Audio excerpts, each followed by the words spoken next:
Or la foi, c'est la réalité de ce qu'on espère, l'attestation de choses qu'on ne voit pas. C'est par elle que les anciens ont reçu un bon témoignage. C'est par la foi qu'Abraham obéit à un appel en partant vers un lieu qu'il allait recevoir en héritage. Il partit sans savoir où il allait.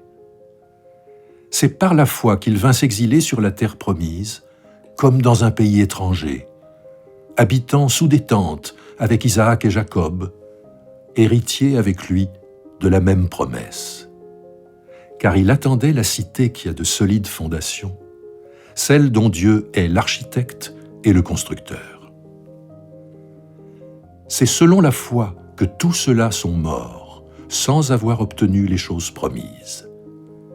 Cependant, ils les ont vus et salués de loin, en reconnaissant publiquement qu'ils étaient étrangers et résidents temporaires sur la terre.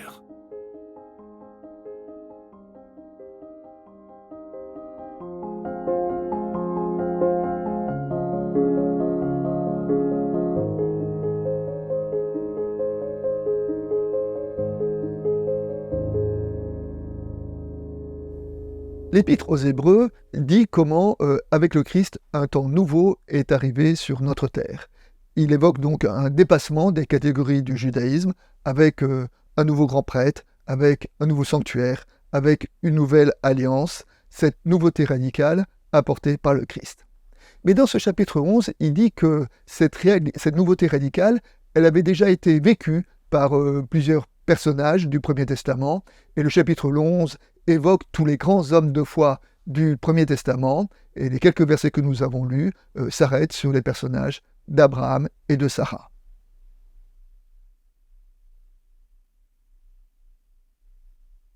Le premier verset de notre passage dit à propos de la foi quelle est la réalité de ce qu'on espère, l'attestation des choses qu'on ne voit pas. Alors la foi est donc de rester accroché à la promesse, même, précise notre passage, quand la promesse tarde à se réaliser.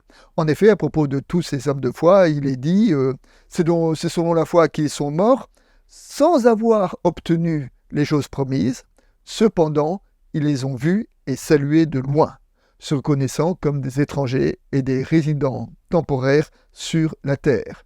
Et nous pouvons d'ailleurs bien appliquer cela à la vie d'Abraham. En effet, nous nous souvenons que Abraham est parti au nom d'une promesse. Je te donnerai une descendance et une terre.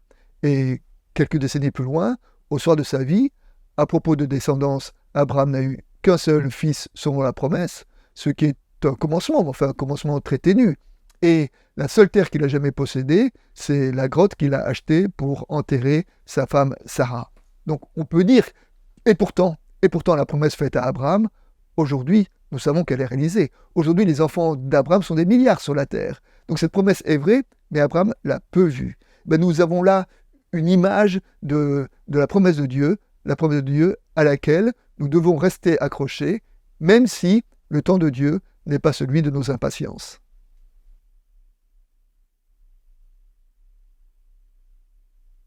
Comme Abraham, Anne et Siméon ont vu l'accomplissement de la promesse.